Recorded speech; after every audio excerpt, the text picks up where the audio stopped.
Hari ini Bapak Ibu Saudara sekalian kita akan mendengarkan khotbah dengan tema nenek moyang Yesus Kristus ya. Mari saya undang kita semua untuk membuka dari Matius 1. Matius 1 ayat 1 sampai 17, kita akan membacanya bergantian ya.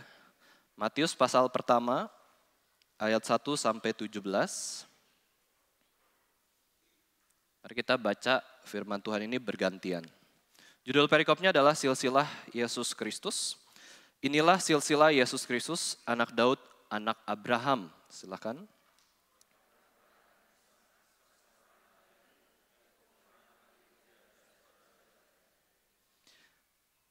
Yehuda memperanakan Peres dan Zerah dari Tamar.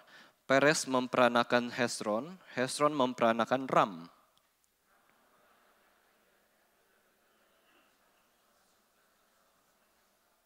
Salmon memperanakan Boas dari Rahab, Boas memperanakan Obed dari Rut, Obed memperanakan Isai.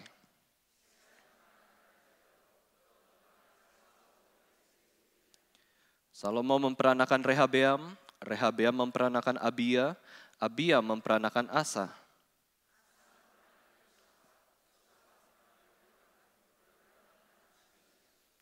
Uzia memperanakan Yotam, Yotam memperanakan Ahas, Ahas memperanakan Hizkia.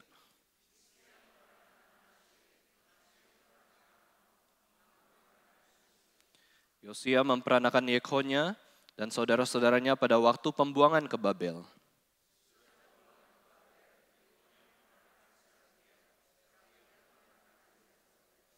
Zerubabel memperanakan Abihud, Abihud memperanakan Eliakim, Eliakim memperanakan Azor.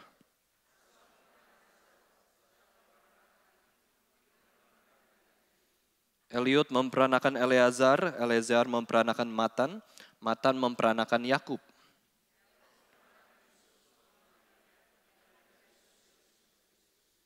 Jadi seluruhnya ada 14 keturunan dari Abraham sampai Daud, 14 keturunan dari Daud sampai pembuangan ke Babel, dan 14 keturunan dari pembuangan ke Babel sampai Kristus. Mari kita berdoa sekali lagi, mempersiapkan hati kita mendengarkan pembahasan firman Tuhan. Allah Bapa kami yang di surga, kami bersyukur untuk keselamatan yang sudah Tuhan berikan di dalam anugerah pengorbanan Yesus Kristus di atas kayu salib 2000 tahun yang lalu. Terima kasih Yesus mau mati di atas kayu salib demi menanggung hukuman dosa kami. Dan Yesus Kristus juga bangkit pada hari yang ketiga. Terima kasih untuk kasih Tuhan yang begitu besar. Dan pada pagi hari ini kami mau merenungkan firman Tuhan.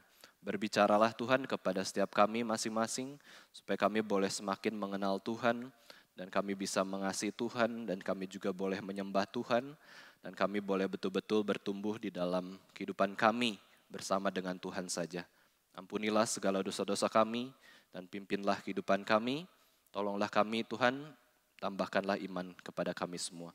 Dalam nama Tuhan Yesus Kristus, Tuhan dan Juru Selamat kami yang hidup, kami sudah berdoa dan mengucap syukur. Amin. Kehidupan kita sebagai manusia begitu unik dan berharga di mata Tuhan. Sebagai manusia, Bapak Ibu sekalian, kita patut mensyukuri anugerah kehidupan yang dari Tuhan.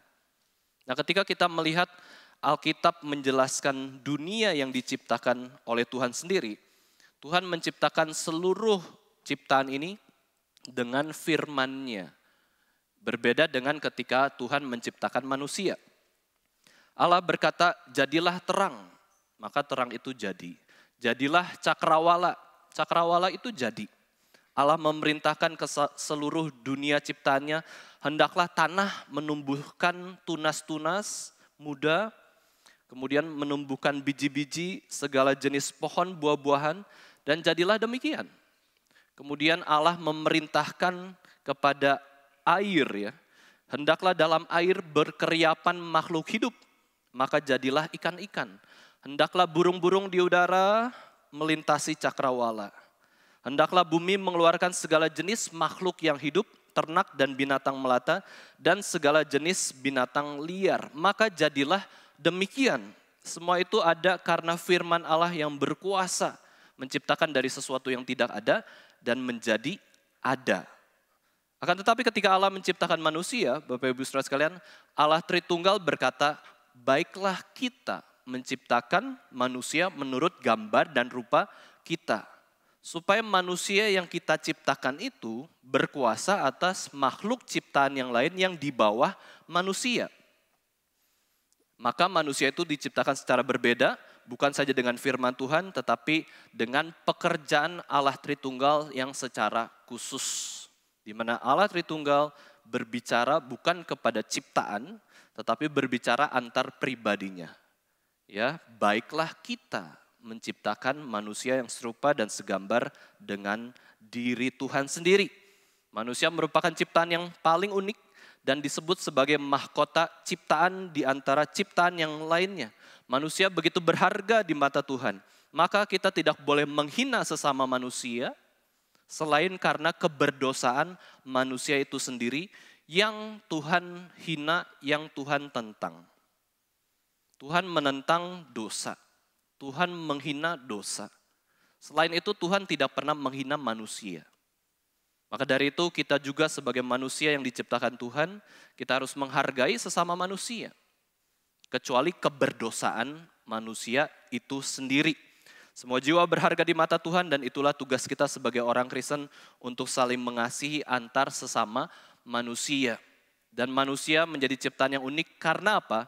Karena hanya manusialah yang pernah membuat silsilah manusia seperti yang kita sudah baca barusan. Hewan tidak pernah menuliskan silsilah hewan tersebut. Kakek neneknya siapa? Sukunya bagaimana ya? Tidak ada. Tumbuhan pun tidak mampu untuk menuliskan sesuatu. Hanya manusia yang membuat silsilah manusia dan itu menunjukkan bahwa kita ini manusia yang berakal budi. Manusia yang unik yang Tuhan ciptakan dan Tuhan kasihi. Tetapi karena dosa, Bapak Ibu Saudara sekalian, banyak sekali berita-berita yang begitu menyedihkan tentang keberadaan manusia. Ada berita yang baru-baru ini saya dengar, yaitu di Jakarta ya, ada 4 orang tunawisma, ya, seorang lansia, seorang pasangan suami istri, lalu 1 orang yang lainnya. Mereka tinggal hidupnya itu di kolong jembatan ruas TB Simatupang di Cilandak, Jakarta Selatan. Ada kondisi tertentu di mana dunia yang sudah Tuhan ciptakan, manusia yang Tuhan begitu kasihi, karena efek dosa, manusia itu bisa tidak punya tempat tinggal yang layak bagi manusia. Manusia tinggal di bawah kolong jembatan, bayangkan ya. Di bawah kolong jembatan suatu hal yang tidak terbayangkan.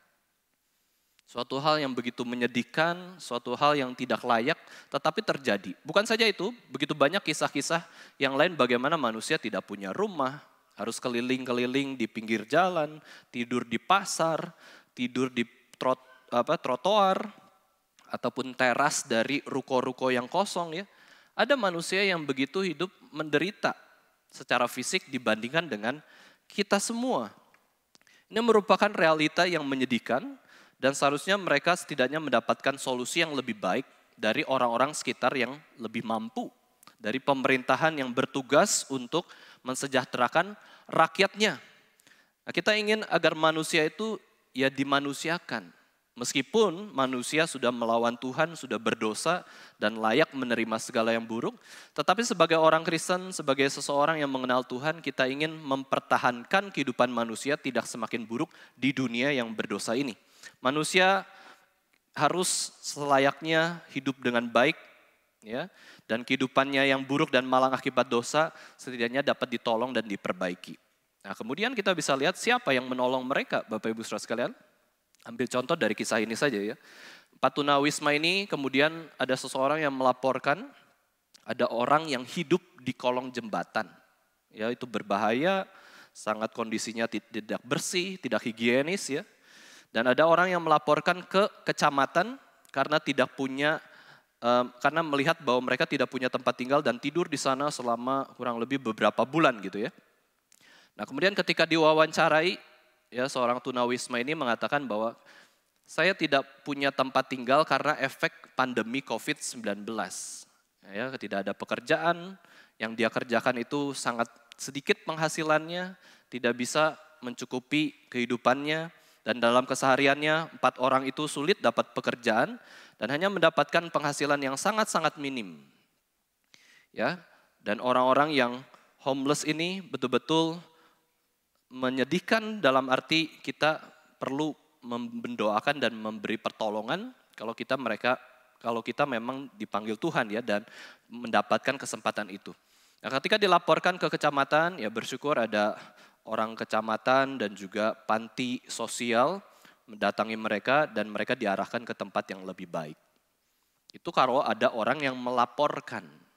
Nah, kalau tidak ada orang yang melaporkan, kehidupan mereka ya akan seperti itu saja. Dan sebenarnya Bapak Ibu Saudara masih banyak lagi orang-orang yang kita katakan kurang beruntung ya.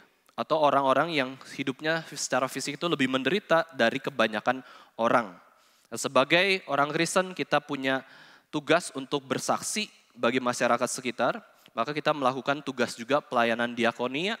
Kita juga kalau di dalam gereja Tuhan di pusat di Jakarta ada tim aksi kasih. Yaitu pelayanan untuk menolong orang-orang yang mengalami penderitaan dan orang-orang yang tertindas. Maka sangat penting juga bagi kita sebagai gereja Tuhan, sebagai umat Tuhan, mendoakan bangsa dan negara agar boleh sejahtera. Sehingga orang-orang yang berkekurangan, orang-orang yang tidak punya tempat tinggal, orang-orang yang terpinggirkan, orang-orang yang tidak mampu, ya, orang-orang yang dianggap rendah, boleh setidaknya mendapatkan penghiburan dan kasih Tuhan melalui pemerintah. Jika orang-orang di sekitarnya tidak ada yang menolong dia. Dan mengingat momen Natal ini Bapak Ibu sekalian kita juga diingatkan untuk lebih memperhatikan lingkungan di sekitar kita. Di mana kita pun dipanggil Tuhan bukan hanya mengasihi orang yang mengasihi kita. Bukan mengasihi orang yang cocok dengan kita. Bukan mengasihi orang yang kita suka. Bukan mengasihi orang yang adalah keluarga kita. Tetapi mengasihi juga orang-orang yang tidak mampu. Orang-orang yang terjebak dalam dosa, orang-orang yang marginal, terpinggirkan dari masyarakat dan dianggap tidak penting oleh masyarakat. Padahal mereka adalah manusia juga, sama seperti kita. Hitungannya sama, satu jiwa dengan satu jiwa yang lainnya. Hanya saja mereka dalam kondisi yang terjebak dalam segala penderitaan maupun dosa-dosa. Mereka tetap ciptaan Tuhan yang berharga di mata Tuhan. Dan ketika kita memahami lagi Bapak Ibu Saudara sekalian tentang penciptaan manusia seperti yang sudah dijelaskan di dalam Alkitab, Tuhan juga menciptakan manusia bukan saja dengan satu cara. Kita sudah pernah juga ya mendapatkan pengetahuan ini bahwa ketika Alkitab menjelaskan tentang penciptaan manusia, ada 4 jenis penciptaan manusia yang dilakukan oleh Tuhan. Berbeda dengan hewan dan tumbuhan dan benda-benda langit atau planet yang sekali diciptakan satu jenis penciptaan. Cara melakukan Allah satu kali saja. Tetapi manusia Tuhan menciptakan secara progresif, berbeda-beda. Dan itu menunjukkan bahwa manusia itu begitu kompleks, tidak sederhana, dan begitu unik. Begitu indah. Yang pertama kita bisa lihat Adam, yaitu dari debu dan tanah. Kemudian Tuhan membentuk dan memberikan nafas hidup kepada Adam. Nah, ini kita tahu ya, Adam diciptakan tanpa pria, tanpa wanita, tetapi dengan debu dan tanah, materi yang sudah Tuhan ciptakan, gitu ya. Terus kemudian ini kedua adalah istri dari Adam, Hawa, ya, yaitu diambil dari tulang rusuk Adam, lalu dibentuk oleh Tuhan. Ini penciptaan jenis yang kedua. Cara yang kedua yaitu dengan pria tanpa wanita.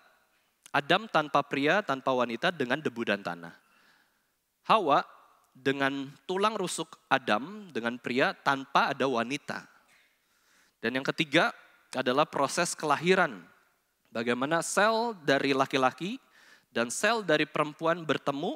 Nah itu adalah penciptaan Tuhan yang Tuhan terus bekerja ya, menciptakan atau memperbanyak umat manusia yaitu dengan pria dan dengan wanita. Penciptaan itu sekali saja terjadi. Tuhan ciptakan langit dan bumi selesai. Tetapi untuk manusia ya, Tuhan membentuk dari sel yang sudah Dia ciptakan, sel pria dan sel wanita. Kemudian ketika bersatu, nah di situ Tuhan memelihara penciptaannya. Kita tidak sebut bahwa Tuhan mencipta ulang. Tuhan ciptakan lagi, enggak. Penciptaan itu satu kali saja dan sudah selesai Tuhan kerjakan sebagai pencipta. Tetapi untuk kemudian pada akhirnya Tuhan membentuk manusia dengan sel pria dan wanita. Di situ kita bisa lihat Tuhan meneruskan pekerjaan penciptaannya dengan pemeliharaannya. Ya, kita bisa sebut bahwa kelahiran adalah pemeliharaan Tuhan. Dan Tuhan itu begitu mengasihi manusia. Nah, ini 3 jenis penciptaan yang kita sudah pelajari, kita sudah tahu lah ya. Bahwa manusia itu tidak dari kelahiran saja. Ada Adam, ada Hawa. Dan yang kita renungkan di dalam Natal adalah kelahiran yang berbeda dengan yang lainnya. Penciptaan yang berbeda dengan yang lainnya. Yaitu bagaimana? Manusia Yesus Kristus. Yesus Kristus ada di dalam dunia ini, dikandung oleh Roh Kudus, dan lahir dari anak darah Maria. Tanpa pria dengan wanita. Ya, tanpa sel dari pria, tetapi dengan menggunakan wanita, rahim Maria. Nah, inilah 4 jenis penciptaan manusia. Kalau kita pikirkan Bapak Ibu Saudara sekalian, kenapa Tuhan itu menciptakan 4 jenis penciptaan manusia ini begitu banyak, begitu ada 4 jenis, rumit sekali ya. Nah, ini menunjukkan bahwa manusia itu kompleks, tidak sesederhana yang kita bayangkan. Ada seorang yang lahir itu bukan sesuatu yang kita pikir, oh itu sudah natural lah, tanpa ada cara atau Allah bekerja di dalam proses kelahiran manusia.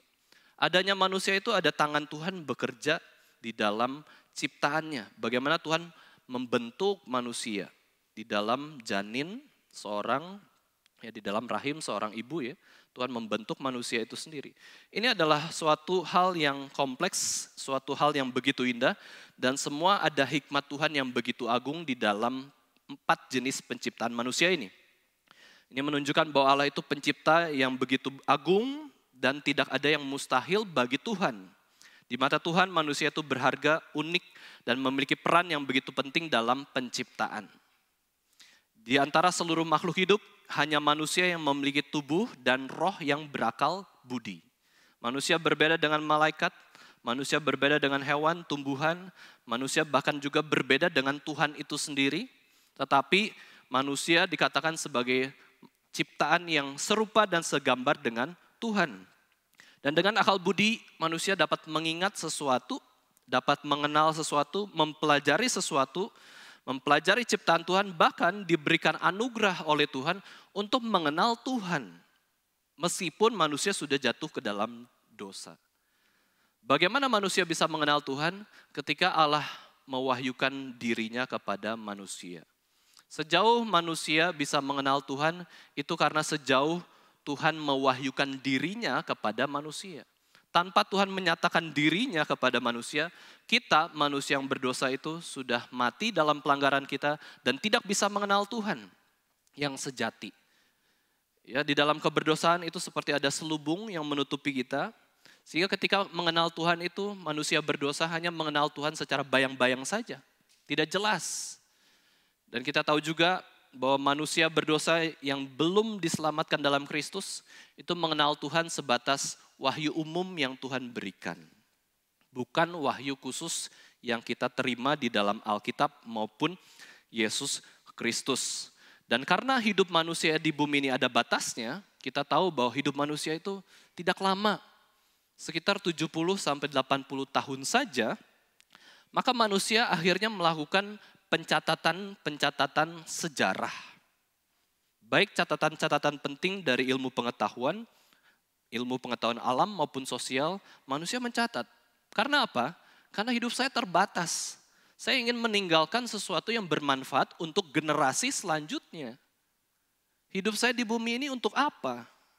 Toh sudah hidup, berapa puluh tahun kemudian meninggal, saya harus memberikan kontribusi bagi masyarakat yang masih hidup di zamannya. Sehingga manusia akhirnya melakukan pencatatan, melakukan pendataan, dan juga melakukan pencatatan dalam silsilah manusia.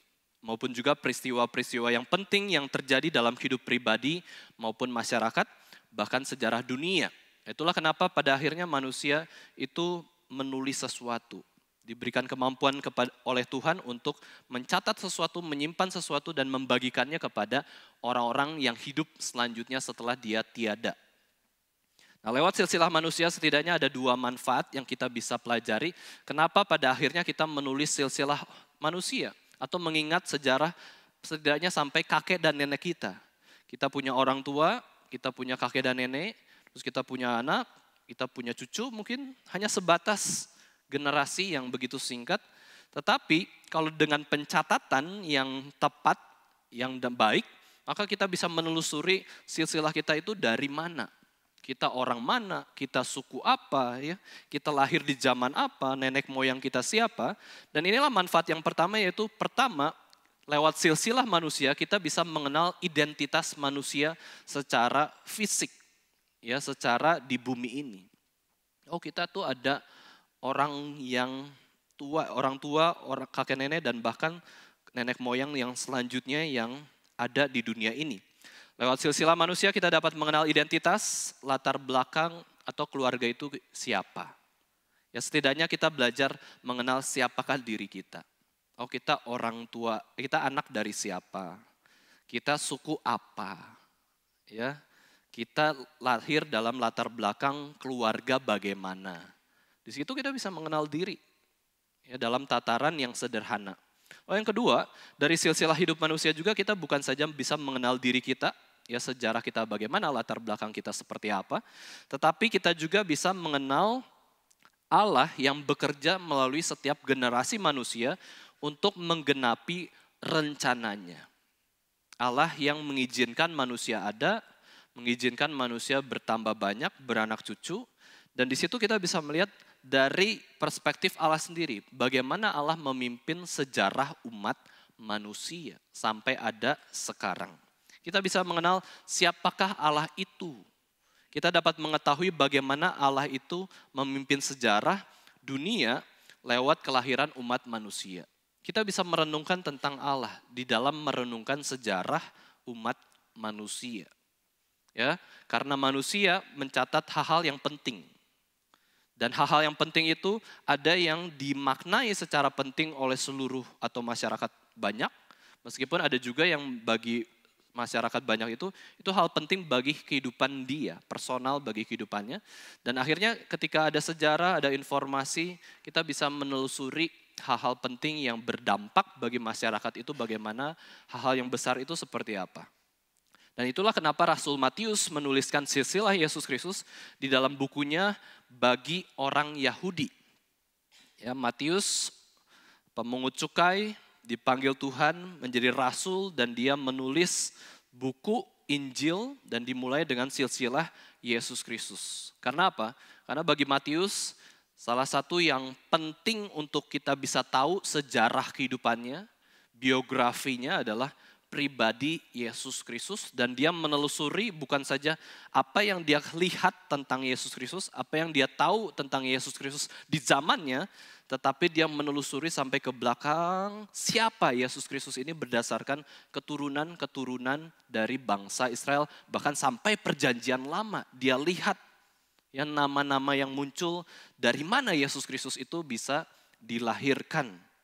Yesus Kristus mau diperkenalkan oleh Matius bahwa Yesus adalah raja orang Yahudi. Tetapi bukan saja raja orang Yahudi secara suku, melainkan raja orang Yahudi secara rohani, orang Israel rohani.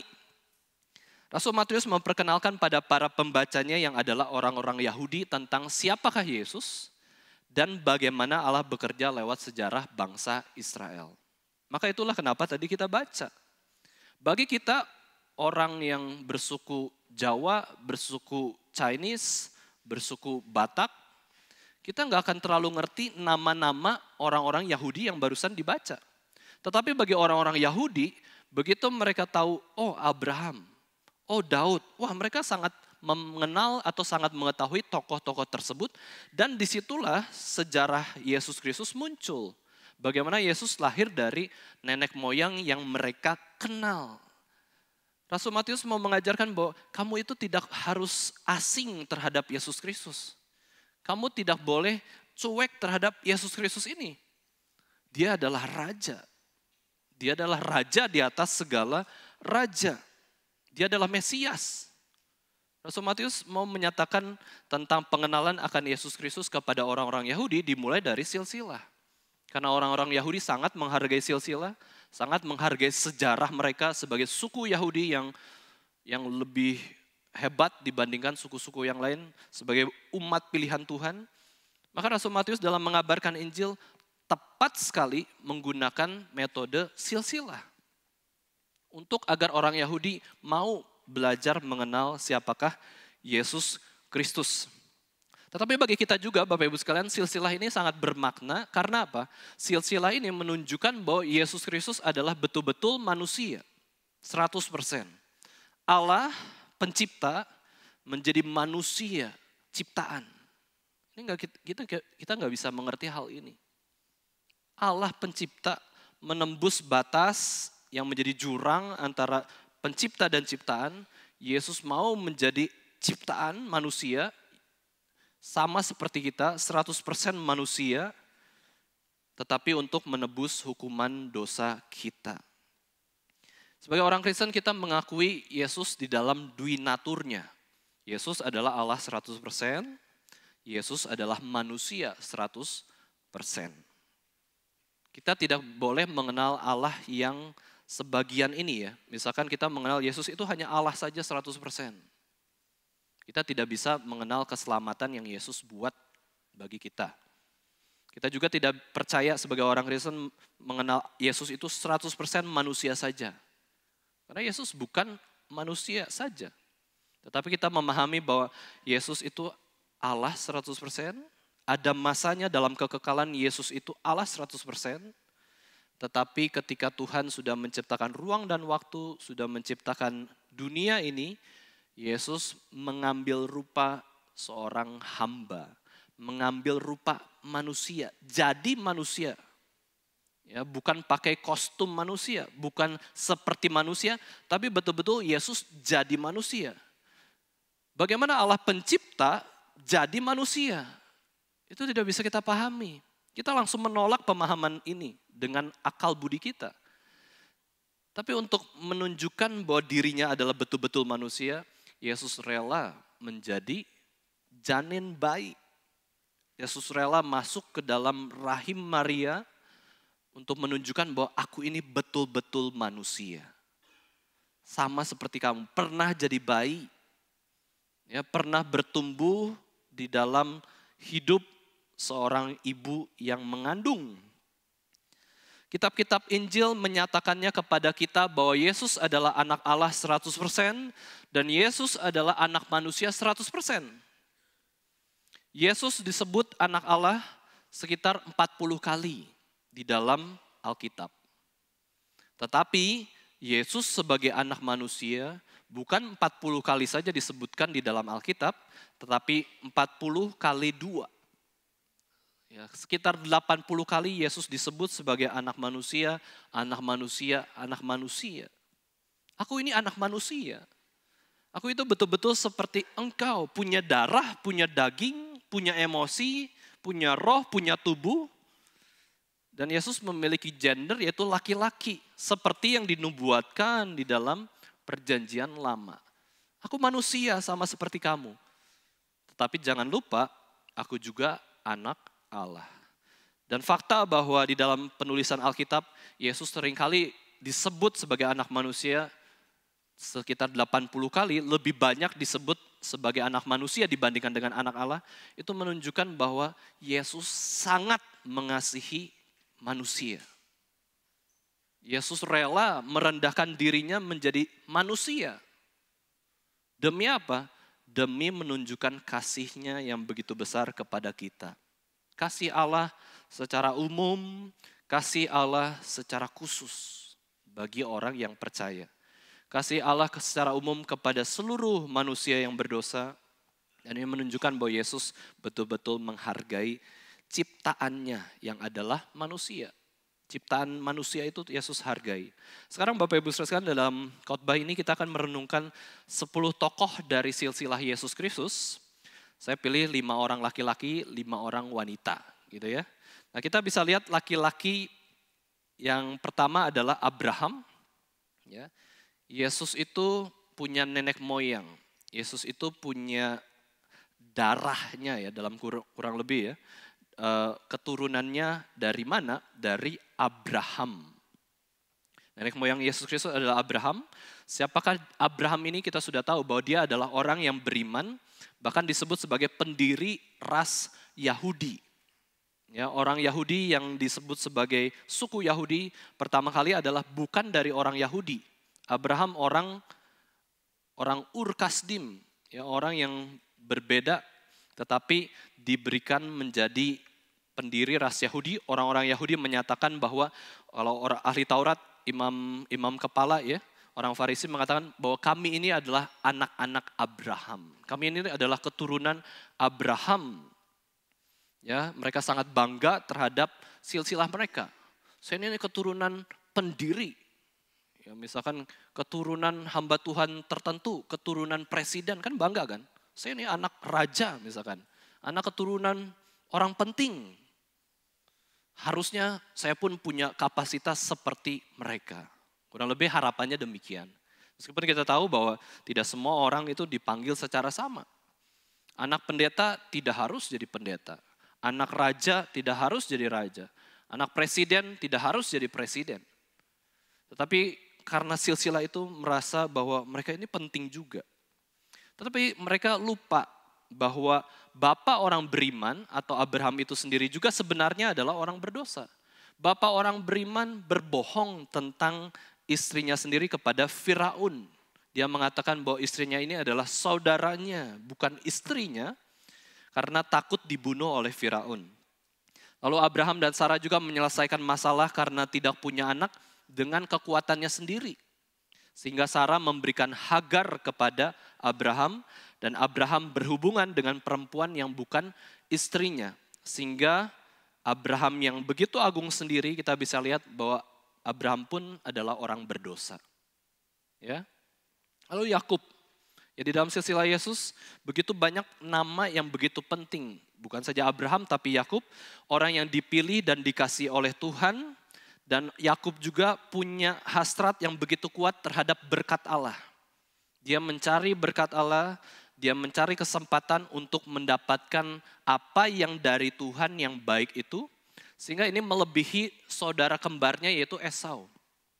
Yakub betul-betul dianugerahkan kasih Tuhan dan juga belas kasihan Tuhan. Dan dia menjadi pekerja keras yang sabar, yang mendapatkan Rahel yang dia cintai selama 14 tahun mengejar perempuan yang dia cintai. Itu menunjukkan Yakub itu rajin, bekerja keras, sabar. Dia berpengharapan.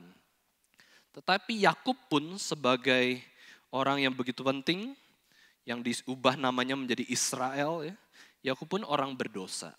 Kita bisa lihat demikian. Dia menipu orang tuanya, dia menipu saudara kembarnya, dia memanipulasi keluarga demi kepentingan dirinya sendiri. Yakub poligami, dia tidak bisa mendidik anak-anaknya dengan baik. Dia juga favoritisme kepada Yusuf. Di sini kita bisa lihat, sosok yang begitu agung tetapi ada dosanya juga. Yehuda, kita lihat ya tokoh ketiga, Yehuda, salah satu anak dari Yakub, seorang pemimpin yang berani, pemimpin yang bertanggung jawab, dan itulah kenapa Yehuda menjadi suku pilihan yang menghasilkan atau melahirkan keturunan para raja. Karena Yehuda dibentuk sebagai pemimpin yang baik dan dia juga pernah memimpin saudara-saudaranya agar tidak melakukan keputusan yang fatal, yaitu membunuh adiknya sendiri yaitu Yusuf. Dia melarang jangan bunuh Yusuf. Ya, kita buat menderita nggak apa-apa karena kita benci kepada Yusuf, tapi jangan membunuh Yusuf. Keturunan Yehuda dinubuatkan menjadi garis keturunan raja, dan suku Yehuda adalah salah satu suku Israel yang paling signifikan, yang bahkan dipisahkan dengan suku Israel Samaria dan Yehuda. Yehuda menjadi suatu suku yang sangat penting, tetapi pada akhirnya pun kita tahu di dalam sejarah kehidupannya, Yehuda melakukan dosa. Ya, dia suka terhadap seorang pelacur, dan pelacur tersebut ternyata adalah menantunya sendiri. Sama bobroknya ya antara mertua dengan menantu, karena Yehuda meniduri seorang pelacur yang dianggap adalah pelacur, tetapi ternyata adalah menantu yang menyamar. Ya, dia mengira Tamar adalah pelacur dan menidurinya. Bahkan ya pelacur tersebut sampai melahirkan anak kembar, Peres dan Zerah. Dan nenek moyang Yesus Kristus adalah dari hubungan seperti ini. Mertua meniduri menantu, di mana menantu menipu mertuanya. Dan menantu itu mengandung anak kembar dari mertuanya. Bayangkan ya, ini relasi yang apa? Relasi yang sulit sekali dimengerti. Tetapi Allah tetap memilih keluarga yang bobrok demikian untuk akhirnya menjadi nenek moyang Yesus Kristus, yaitu melalui Peres. Zerah tidak dipilih. Ya, kembali lagi, Tamar mengandung anak kembar, ada 2 yang dilahirkan. Tapi Tuhan pilih 1 saja menjadi nenek moyang Yesus Kristus. Lalu Raja Daud, orang yang memiliki sebutan seorang yang berkenan di hati Tuhan. The man after God's own heart. Ini sangat unik ya sebutan ini. Seseorang yang terus dekat dengan hati Tuhan. Seorang yang terus ingin menyenangkan Tuhan. Seseorang yang terus ingin mengetahui rencana dan kehendak Tuhan di dalam dunia dan kehidupannya itu seperti apa. Raja Daud. Seorang yang mau menyenangkan Tuhan senantiasa, tapi juga pernah gagal di dalam kesucian hidupnya. Dan tangannya berlumuran darah. Karena membunuh seseorang dengan cara yang begitu kejam, mengambil atau mencuri, merampok istri orang. Itu Daud. Ya, meskipun ada sisi kebaikan, ada buruknya juga. Tetapi kita bisa lihat Daud pun menjadi seorang yang rendah hati ketika ditegur oleh Nabi Nathan akan dosa-dosanya. Lalu tokoh yang kelima adalah Salomo ya. Seorang raja yang paling bijaksana di seluruh dunia. Dia pandai berhubungan dengan orang yang bukan pilihan Tuhan sekalipun. Nah, kita bisa mempelajari ya, orang yang berhikmat itu sekalipun dia punya posisi yang jelas tentang imannya, tentang Allahnya, tetapi dia mampu menjalin hubungan yang baik dengan orang yang bukan agamanya sendiri, bukan bangsanya sendiri. Dan di sini Tuhan pakai untuk menyaksikan kemuliaan Tuhan lewat Raja Salomo dan kerajaan Israel yang dipimpinnya.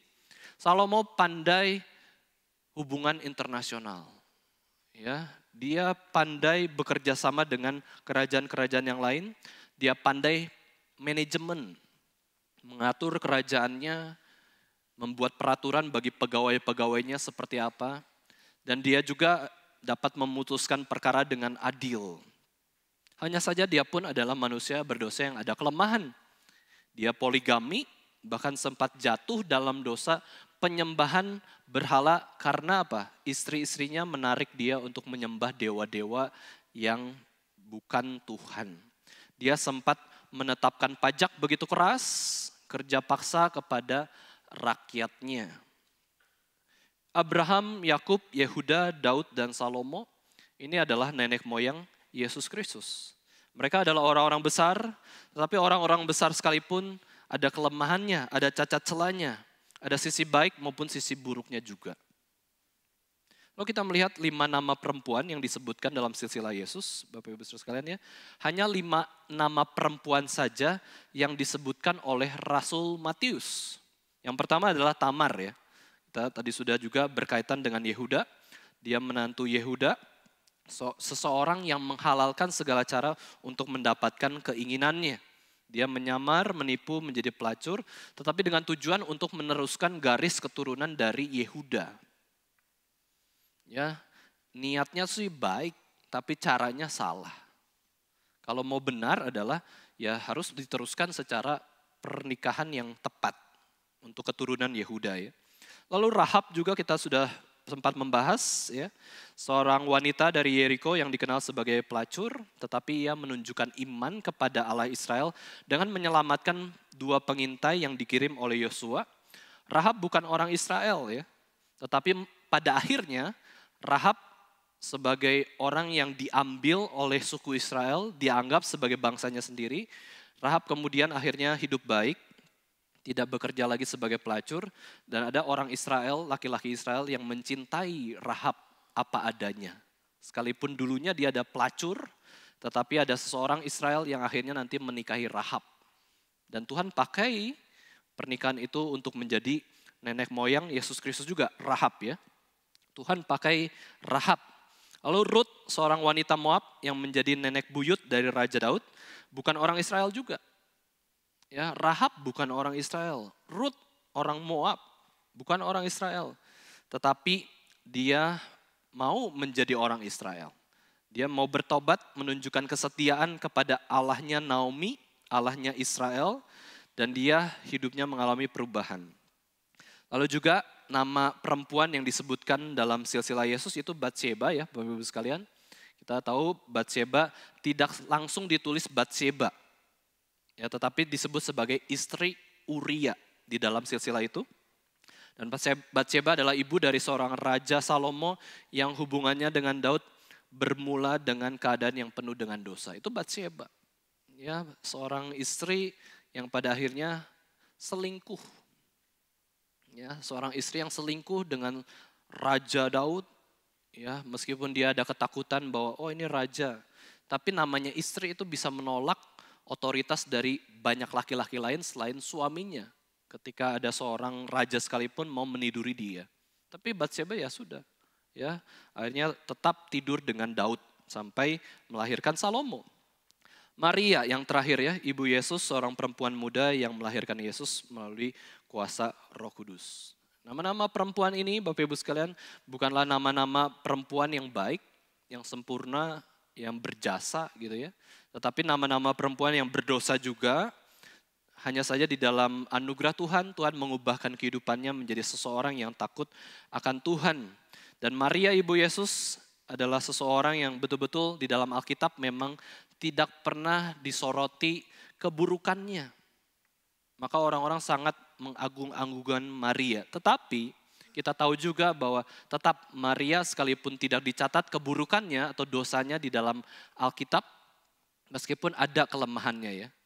Ketika Maria mau mengatur Yesus Kristus, memarahi Yesus Kristus, ketika Yesus Kristus di bait Allah ya umur 12 tahun, itu ada kelemahannya. Tetapi Maria dikenal sebagai seseorang yang betul-betul baik tanpa celah, layaknya Daniel, layaknya orang-orang yang disebut tanpa sisi buruknya, tetapi tetap dia adalah manusia berdosa yang pasti ada cacat celah di hadapan Tuhan.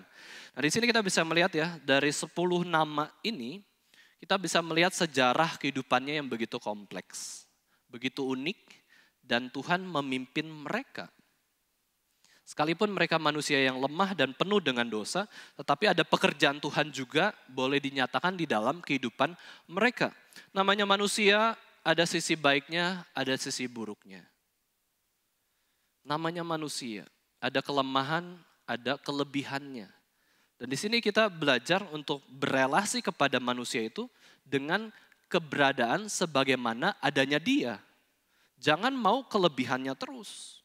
Kelemahannya pun kita terima dalam arti bukan membiarkan dia terus dalam kelemahan atau keberdosaannya, tetapi kita tetap mengampuni segala kesalahan atau dosa dia kepada Tuhan ya, kita tetap menerima dia seperti Tuhan menerima dia untuk tetap hidup di dalam dunia ini.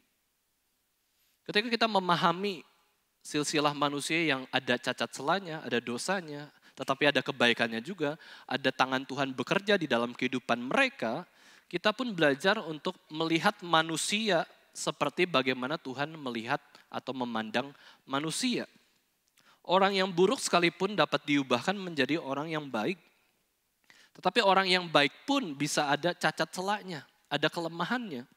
Bahkan ada orang-orang tertentu yang tidak dicatat keburukannya dalam Alkitab, seperti Maria. Hal yang tidak lazim dalam budaya Yahudi yang patriarkal adalah kenapa 5 nama perempuan ini disebutkan dalam silsilah Yesus Kristus. Kenapa tidak sebutkan yang laki-laki saja sudah? Orang-orang penting, orang-orang yang menjadi dikenal oleh orang Yahudi, kenapa tidak sebut mereka saja? Kenapa harus ada perempuannya sekalian saja, semua laki-laki? Bukankah budaya Yahudi adalah budaya patriarkal? Nah di sini Matius sudah menyadari pemandangan atau pandangan Yesus kepada manusia. Yesus menganggap manusia itu baik laki-laki perempuan martabatnya sama.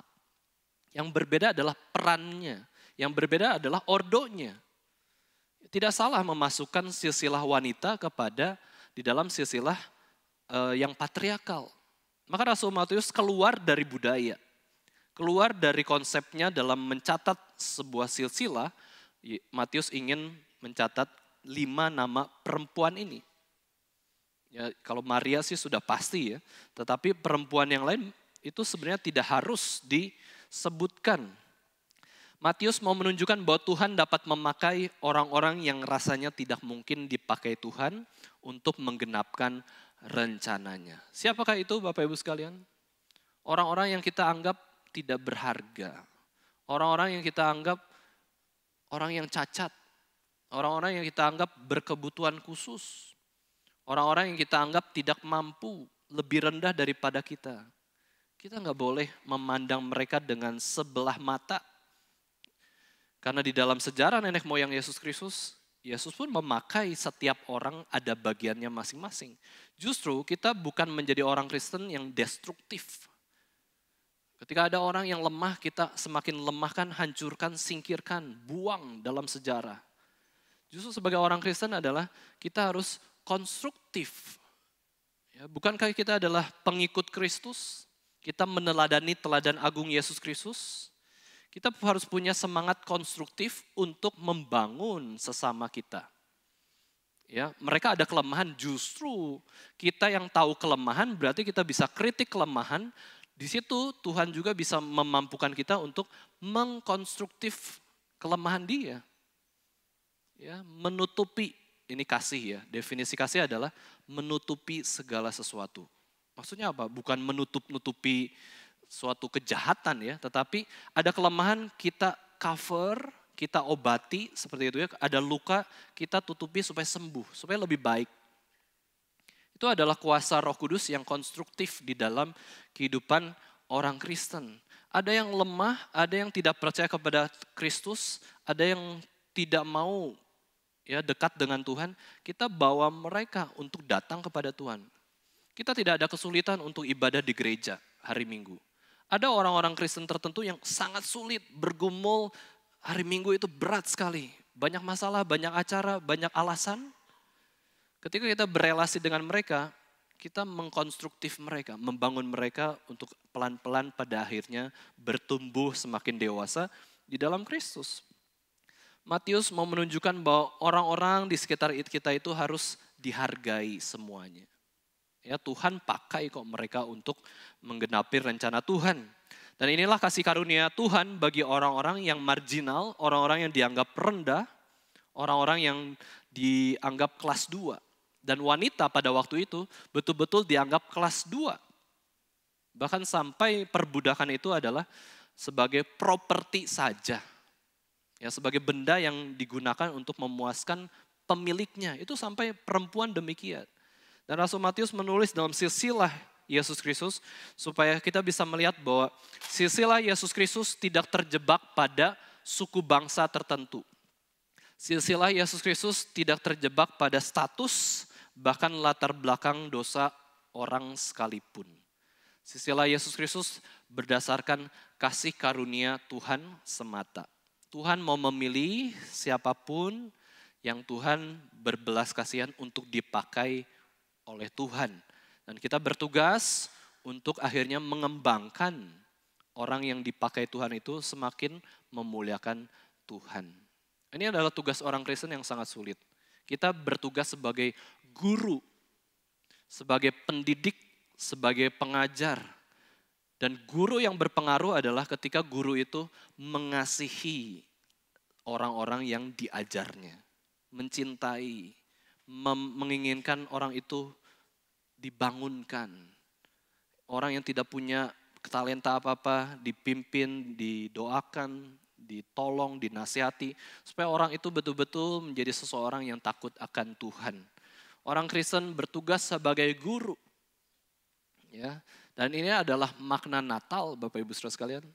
Bagaimana Yesus sudah memberikan teladan yang begitu agung. Dia pencipta, dia guru segala guru.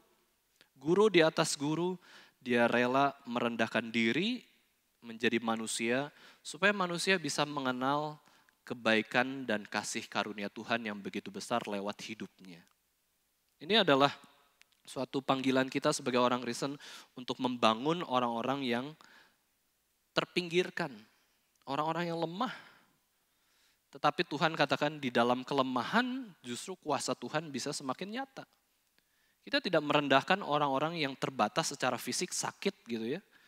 Mentalnya maupun fisiknya, kita tetap belajar mengasihi seperti Tuhan mengasihi kita ketika kita masih berdosa. Nenek moyang Yesus Kristus terdiri dari bermacam-macam orang, ya, dari orang baik sampai orang jahat. Dan ini menunjukkan bahwa anugerah Allah begitu besar kepada seseorang yang berdosa. Kepada seorang yang kafir, seorang yang pembunuh, pezina. Kasih karunia Allah dinyatakan kepada semua orang dan Tuhan bekerja melampaui setiap latar belakang maupun budaya manusia. Kasih karunia Allah begitu besar.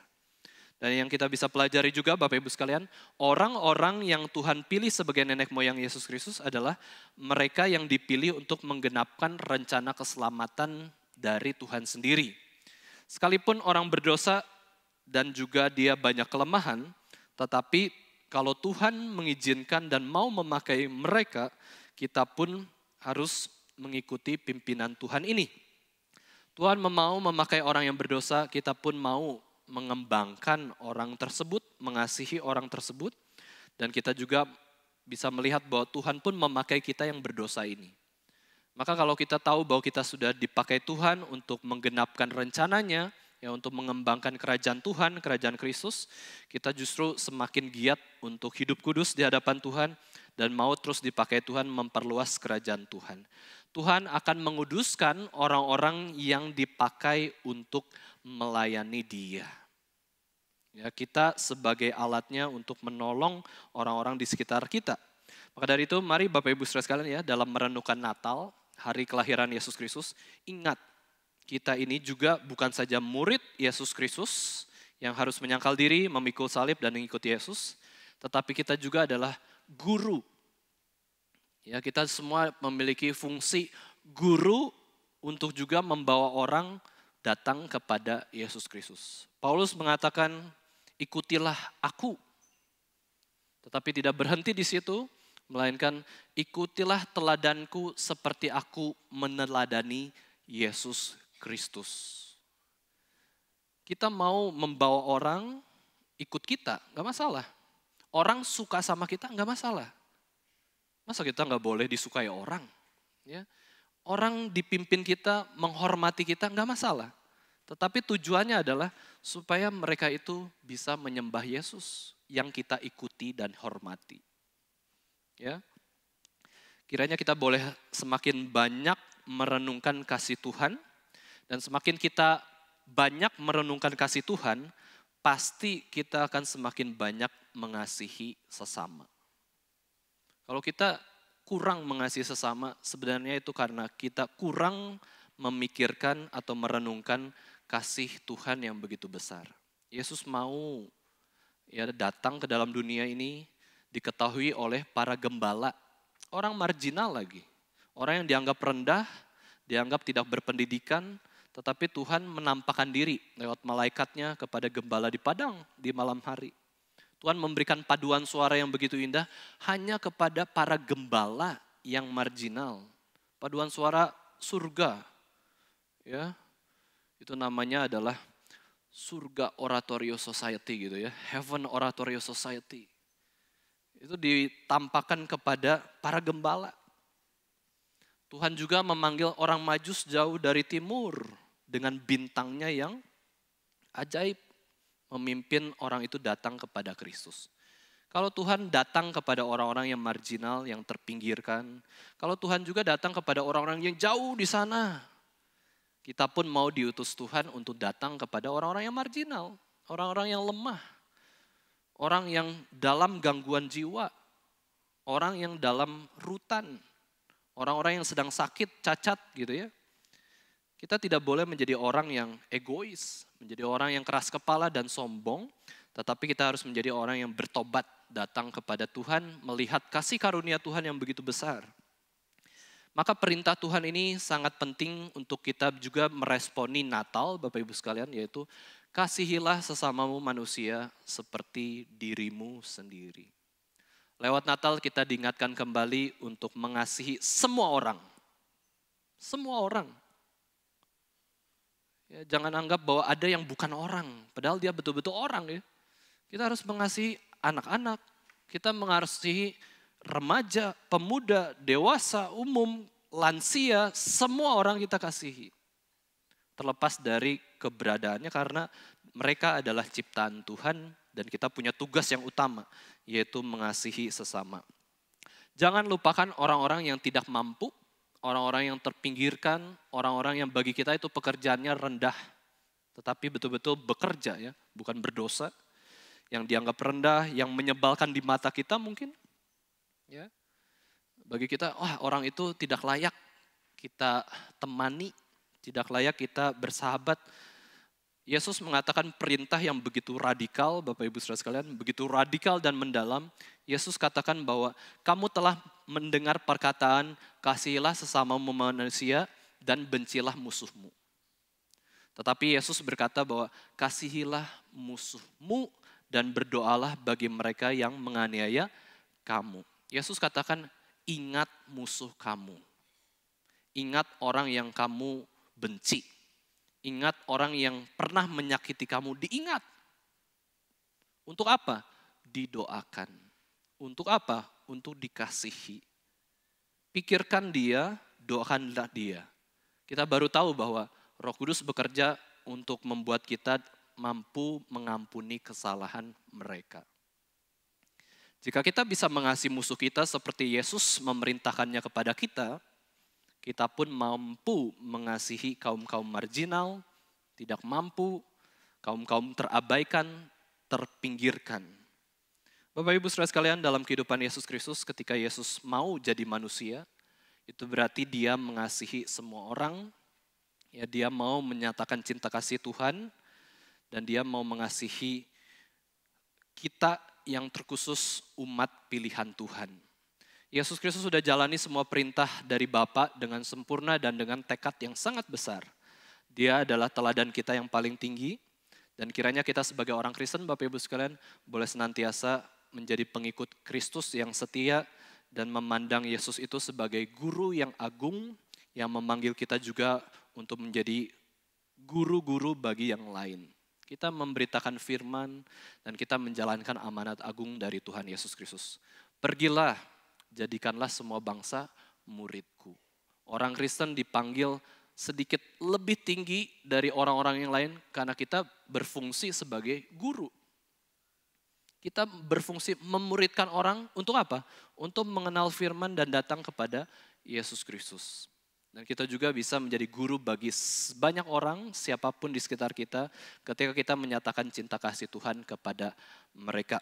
Kiranya kita boleh terus memandang kepada Yesus dan bergantung pada Yesus Kristus. Amin ya.